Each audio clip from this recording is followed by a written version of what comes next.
Why does spiritual awakening feel like your world is falling apart? You begin this journey hoping for light, clarity, and peace, but instead, it feels like you're being pulled under by a wave you never saw coming. Everything you thought you knew about yourself starts to shift, your beliefs, your relationships, the very foundation of who you are. It's as if the life you've built begins to crumble, and no matter how hard you try to hold on, the ground beneath you keeps slipping away. But what if I told you that this unraveling isn't a mistake?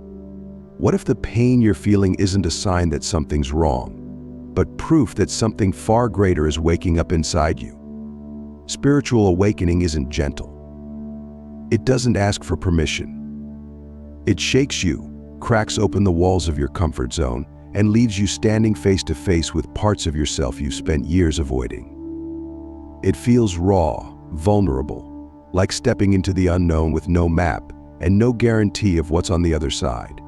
But here's the truth. This pain isn't here to break you. It's here to rebuild you. And by the end of this video, you'll not only understand why awakening feels this way, you'll know how to navigate through it. Because this isn't the end. It's the beginning of something beautiful. Let's dive in.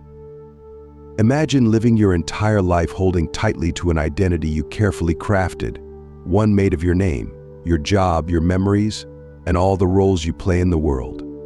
This identity feels solid, familiar, like a house built brick by brick over the years.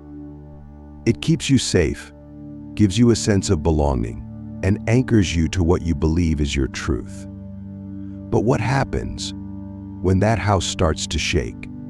At first, spiritual awakening feels like the start of something beautiful, a spark of curiosity, a glimpse of something greater than yourself. There's a sense of excitement, like stepping onto a new path filled with endless possibilities. But soon, that excitement fades, and the path doesn't feel so peaceful anymore. Suddenly, the walls of that house, the identity you've held onto, begin to crack.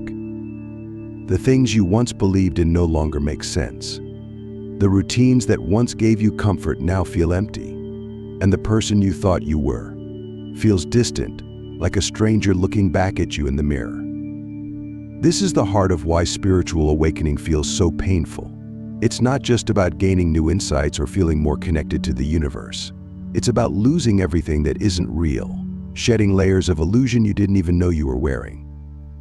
The life you once clung to starts to feel small, like clothes you've outgrown but are afraid to let go of. And as those layers peel away, it feels like losing parts of yourself. You might wonder, if awakening is supposed to be enlightening, why does it feel like falling apart? The truth is, growth rarely feels graceful. Think about how a seed breaks apart before a flower blooms, or how a butterfly's wings form only after the caterpillar dissolves inside its cocoon. The pain isn't a punishment. It's the necessary tearing down of the old so something new can take its place. But in the moment, it doesn't feel poetic. It feels disorienting. It feels like standing in the rubble of that house you spent years building, with no idea what comes next. And that's why so many people resist the process. The ego, the part of you that's built on identity and control, fights to hold things together. It convinces you to cling to the familiar, even when the familiar is keeping you small. It tells you that if you let go, you'll have nothing left. But the truth is, letting go is the only way forward. Awakening is not a straight path. It's messy, unpredictable, and full of uncertainty.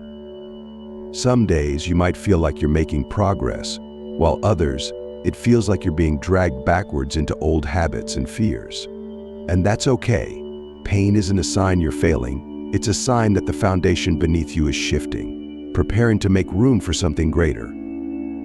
So if you're in the middle of this unraveling, know this: you are not broken. You are breaking free. What you're feeling is the weight of years of conditioning being lifted. The confusion, the grief, the fear, they're all part of the process.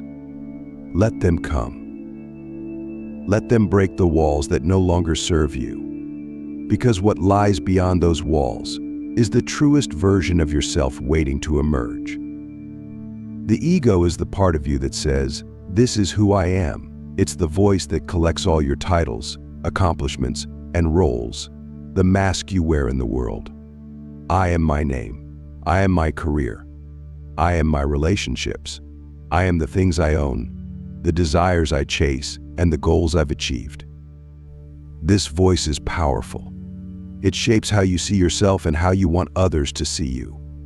But what happens when that voice begins to fade? Spiritual awakening, at its core, is the slow and painful unraveling of this identity. The ego doesn't disappear all at once. It cracks, fractures piece by piece, until one day, the mask slips entirely. And when it does, the person you thought you were, the person you spent your whole life crafting, starts to dissolve. This is the death of the ego, and it is one of the most terrifying aspects of awakening.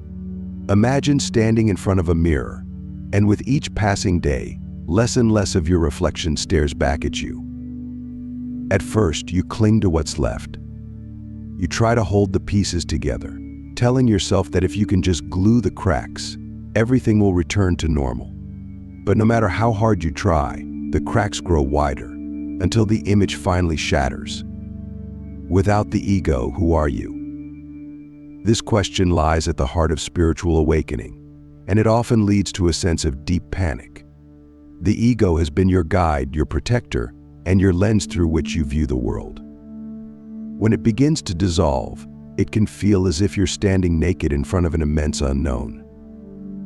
The old labels no longer fit, and the stories you used to tell yourself about your worth, your place in the world, your future feel hollow.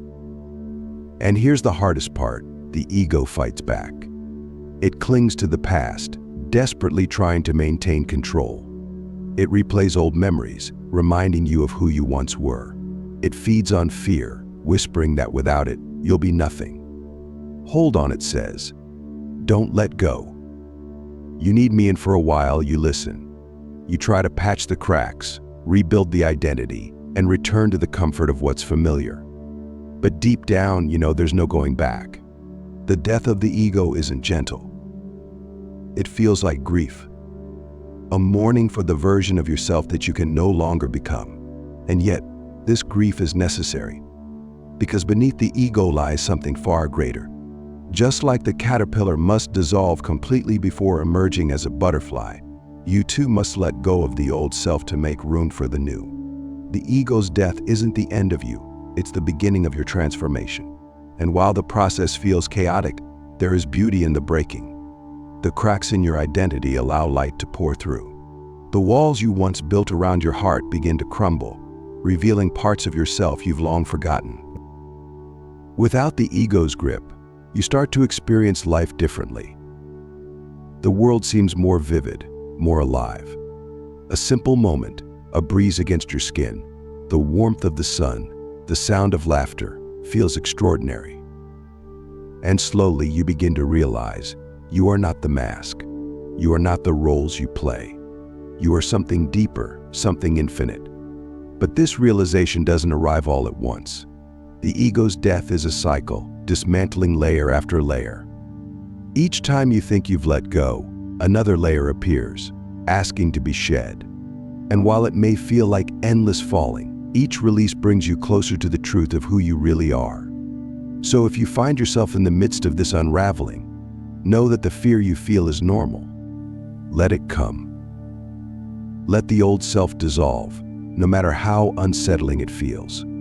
Because the person you're becoming, the person waiting beneath the mask, is more powerful, more radiant, and more free than the ego ever allowed you to be. The ego will resist until the very end. But remember this, its death is not your destruction, it is your liberation. There comes a point in spiritual awakening where the light you were chasing suddenly disappears.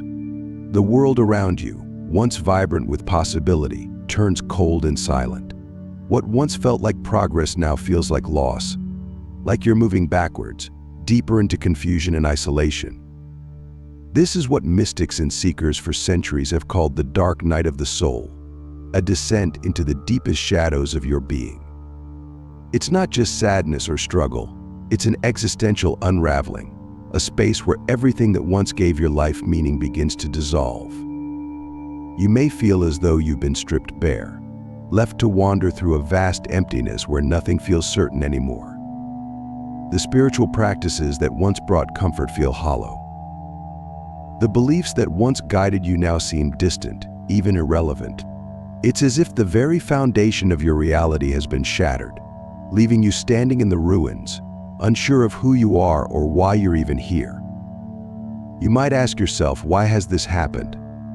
I thought awakening was supposed to lead me to peace, not darkness, but the dark night is not a mistake. It's a necessary breaking point, one that forces you to confront the illusions you've carried for far too long. In this space, the ego has already begun to dissolve, but no new identity has risen to take its place. You exist in between worlds, no longer the person you once were, but not yet the person you are becoming. It feels like floating in an abyss, disconnected from the things that used to ground you. Relationships shift, passions fade. Even your sense of purpose, the driving force that once gave your life direction, feels distant, as if it evaporated overnight. The people closest to you may not understand. To them, it might seem like you're withdrawing, losing touch. But inside, you know this is something deeper. You are shedding skin, but the new self has yet to emerge. The dark night can feel unbearable at times. Days blur together. The weight of emptiness lingers, and hope feels like a distant memory. You may find yourself asking questions that echo through the silence. What is the point of all this? Why continue? But here lies the paradox. The darkness that feels so heavy is not here to destroy you. It exists to purify you, to clear away everything that is not true, everything that stands between you and the deeper essence of your being. It strips you of the labels, the masks, the stories you've told yourself about who you need to be. And while this process feels like death, it is actually a profound act of creation. Because hidden within the dark night is a doorway, one that leads to a deeper, more authentic version of yourself. But to walk through it, you must let go of your resistance. The more you fight this process, the heavier the darkness feels. The ego, desperate to survive, will cling to old patterns and familiar comforts, even if they no longer serve you. It will convince you to grasp at distractions, to numb yourself with the things that once brought fleeting happiness. But none of it lasts. And each time you return to that emptiness, it feels even deeper. Surrender is the only way forward. Surrender to the discomfort. Surrender to the silence. Let yourself fall apart if you must, because in that falling, something new is being born. There is no map for the dark night. No one can guide you through it. But if you allow it to unfold, if you sit with the discomfort long enough, small glimmers of light will begin to break through. A shift will occur, subtle at first. One day you might find yourself standing under the stars, and for the first time in months, feel the quiet peace of their presence. Or perhaps you'll notice the way sunlight filters through the trees, and something inside you softens. These moments are the first signs of dawn, the quiet reassurance that the darkness will not last forever. The dark night is not eternal, though it may feel that way. It is a passage, not a destination. And as you move through it, you will begin to see that the person who emerges on the other side is not the same person who entered. You will carry less, but somehow feel fuller. And in the stillness, you'll realize that the emptiness you feared was never empty at all. It was simply making room for something greater, a truth that cannot be shaken, a peace that doesn't rely on external circumstances, and a love that stretches beyond the boundaries of the ego. So if you find yourself in the heart of the dark night, hold on. Not to the old self, but to the faint knowing that this, too, is part of the awakening. The darkness is not here to punish you. It is here to set you free. As the ego crumbles and the shadows of the dark night linger, something else begins to stir beneath the surface, something raw, untamed, and deeply uncomfortable. It starts subtly at first. Perhaps you find yourself overwhelmed by emotions you can't explain. Tears rise without warning. Small frustrations ignite into waves of anger. Memories long buried resurface like ghosts from the past. One moment you feel calm. The next you're drowning in grief, sadness, or fear that seems to come from nowhere. This is emotional purging, the unearthing of every hidden wound, unhealed trauma, and forgotten sorrow that has been quietly accumulating within you for years. For most of your life, the ego acted like a gatekeeper, carefully storing away difficult emotions you didn't want to face. It convinced you that by pushing them aside you could move on. But awakening does not allow for avoidance. As the ego dissolves, so too does the barrier that held back the flood. And when that dam breaks, everything comes rushing out at once. It can feel chaotic, disorienting, like standing in the center of a storm that refuses to pass. You might cry for reasons you don't understand, experience sudden bouts of anxiety, or feel intense waves of grief that seem disproportionate to the moment. It can feel as though every unresolved part of you is demanding to be seen, all at the same time. This emotional purge is not a sign that something is wrong. It's proof that something is healing. Imagine carrying a heavy backpack for years, filling it with every painful experience you couldn't fully process. Awakening forces you to stop walking and open that backpack. One by one, each stone of pain must be removed and held in your hands. It's not enough to simply acknowledge it, you must feel it, let it pass through you, and allow it to dissolve. But make no mistake, this process can be overwhelming. The emotions that rise during this time are often ones you thought you had outgrown or forgotten. Old heartbreaks resurface, not to torment you, but to finally be released. Childhood fears you buried long ago return, asking for closure. Even joy long suppressed can feel intense to the point of discomfort. It may feel like too much, and you might wonder if you're regressing, if somehow you are becoming less stable, less grounded. But this is not regression. It is the undoing of all the ways you learned to numb yourself. The truth is, most people spend their lives avoiding these emotions. We distract ourselves with work, relationships, and entertainment, hoping to bypass the discomfort. But avoidance only postpones the inevitable. The pain does not disappear, it waits. And when awakening arrives, it brings with it an invitation to finally clear the weight you've been carrying. But how do you navigate this purge without being consumed by it? The first step is acceptance. Allow yourself to feel without judgment. If tears come, let them fall. If anger rises, sit with it. If fear creeps in, breathe through it. These emotions are not your enemy. They are visitors passing through, asking to be acknowledged before they can leave. Remember, what you resist will persist. The more you try to suppress these feelings, the louder they will become. But the moment you surrender, fully, completely, the storm begins to settle. In time, the intensity of these emotions will fade. The waves will soften, and the undercurrent of heaviness will begin to lift. And as it does, you will notice something remarkable. Beneath all the grief, fear, and anger lies a quiet, unshakable peace. This peace is not new. It has always been there, waiting beneath the layers of pain and protection. The purge simply clears the path, allowing you to finally touch the stillness at your core. But emotional purging is not a one-time event. It unfolds in cycles, much like the tides. Just when you think you've reached calm waters, another wave may rise. Each cycle peels back another layer, bringing you closer to your essence, to the truest version of yourself. And while this process can be exhausting, know this: every tear, every release, every surrender is a step toward freedom.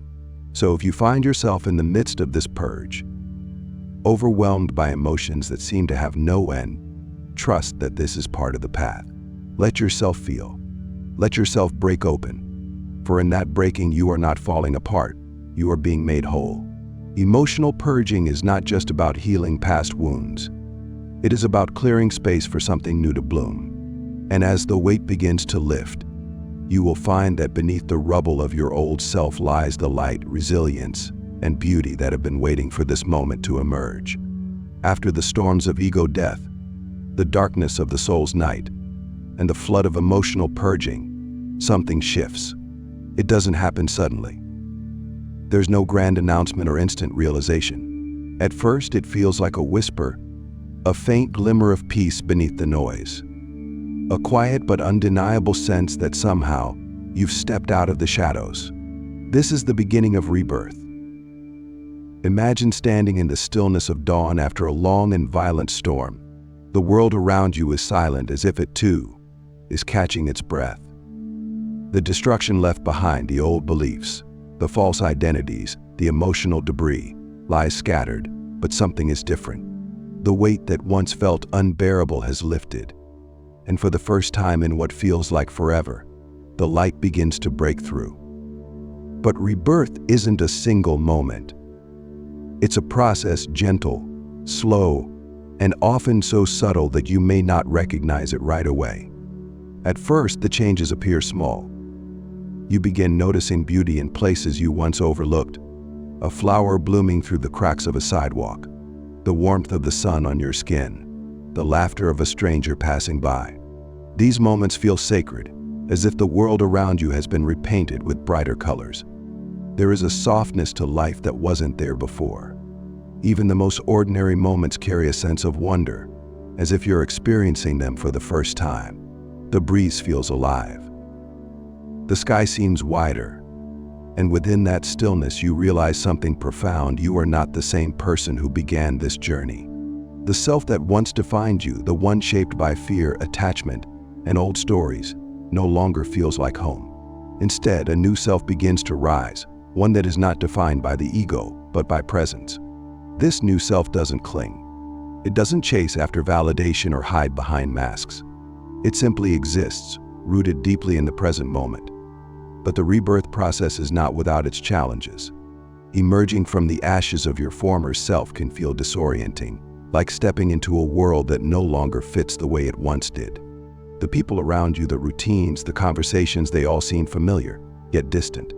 It's as if you've returned to the same stage, but the script no longer resonates. You may feel a deep sense of peace, but also loneliness.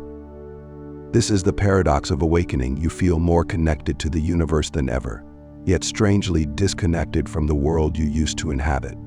And that's because you are no longer the same. The old habits that once comforted you feel hollow. The relationships built on surface-level connection may no longer align with your deeper sense of self. Even the ambitions and goals that once drove you may lose their hold, replaced by a desire for something more authentic, something real. This part of the journey asks for patience. Rebirth is not about rushing to rebuild or filling the space with new labels. It's about learning to exist in the space between, the liminal, sacred space where the old has fallen away, but the new is still taking shape. It's about sitting in the quiet and allowing yourself to breathe, to stretch into this new version of you without the urgency to figure it all out. And slowly, as the pieces settle, you begin to embody this new self. You speak with greater clarity. You move through life with more intention. You no longer react out of fear but respond from a place of grounded wisdom. The triggers that once controlled you no longer hold the same power. And while the world around you may remain unchanged, your experience of it shifts profoundly. The beauty of this rebirth is that it's not loud or dramatic. It doesn't demand attention. It simply unfolds, quietly weaving itself into every corner of your being. And as you move deeper into this process, something remarkable happens. You begin to trust yourself. Not the self that exists on the surface, the one driven by external validation, but the deeper self, the one that has been with you all along, hidden beneath the noise. This part of you knows the way forward. It carries the wisdom of every experience, every heartbreak, and every moment of surrender. This trust becomes your compass, guiding you gently toward the life that aligns with who you've become. And that life will look different for everyone. For some, rebirth may lead to radical changes, a new career, new relationships, or even a new path entirely. For others, it may be quieter, choosing to live with greater simplicity, more presence, and less attachment to the distractions that once consumed their energy. But regardless of how it manifests, one thing remains true: you no longer feel like a stranger in your own skin. You stand rooted, no longer defined by the stories that once shaped you. The world may continue to shift, but your sense of self remains steady, anchored not in who you think you should be, but in who you truly are. And this is the gift of rebirth. It's not about becoming someone new. It's about returning to the essence of who you've always been, unburdened, untangled, and fully alive. Emerging from the rebirth process feels like stepping into sunlight after years spent in shadows. There's a sense of openness, of clarity, but this newfound awareness doesn't just drift seamlessly into your life. Integration is where the real work begins. Awakening isn't just about reaching a higher state of consciousness. It's about weaving that consciousness into the fabric of your everyday existence. And that is where many struggle. The world you return to after awakening often looks the same, but you are not. You find yourself walking through familiar spaces, your home, your workplace, even your relationships, but everything feels different, as if you're seeing through a new lens. And this is where the tension arises. The patterns, habits, and expectations that shaped your old life will pull at you. The roles you once played, caretaker, achiever, fixer, follower, still exist, and those around you may expect you to slip back into them without question. But something within you resists. You can no longer shrink to fit the mold you've outgrown. This phase of integration feels like learning how to live again, but from a deeper, more authentic place. It's about bringing the lessons of awakening, presence, compassion, detachment, into the smallest, most ordinary moments. How you speak, how you listen, how you handle frustration or joy, it all becomes part of the practice. But integration isn't always graceful. Some days it feels like you're walking between two worlds, the awakened self and the echoes of who you used to be. Old triggers resurface. You may slip back into reactive patterns, feeling as if the growth you fought for is slipping through your fingers. But this isn't failure. It's the natural rhythm of awakening, a dance between expansion and contraction. The key is to meet these moments with kindness. Instead of criticizing yourself for falling into old habits, recognize them as opportunities to deepen your awareness. Every challenge that arises is a chance to embody the truth you've discovered. And slowly, these moments become fewer. The space between reaction and response widens. The triggers lose their hold. And the person you are becoming begins to take root. One of the most profound lessons in this phase is learning how to let go of what no longer aligns. This may mean stepping away from relationships that are no longer in harmony with your growth. It may mean reevaluating your career, your environment, or even your lifestyle. But letting go isn't about judgment or superiority. It's about honoring your evolution and trusting that by releasing what no longer serves you, you create space for what is meant to stay. And perhaps the most challenging part of integration is realizing that awakening is not about perfection. It's not about never feeling anger, fear, or sadness again. It's about being present with those emotions when they arise, understanding that they no longer define you. Awakening doesn't remove life's difficulties. It changes how you move through them. You begin to live with more softness, more fluidity. Life becomes less about control and more about surrender. You trust the unfolding, even when the path isn't clear. Integration is not a destination. It's a lifelong practice, one that asks for patience, humility, and grace. And as you continue to walk this path, something extraordinary happens. You realize that the person you are now feels lighter, freer. Not because life is perfect, but because you've stopped resisting it. You meet life as it is, not as you think it should be. And that is the essence of living your awakening. Awakening, by its very nature, is a solitary path. It asks you to turn inward, to face parts of yourself no one else can see. But once you emerge, you begin to recognize a deeper truth. You are not alone. There are countless others walking this path, each at different stages of their journey.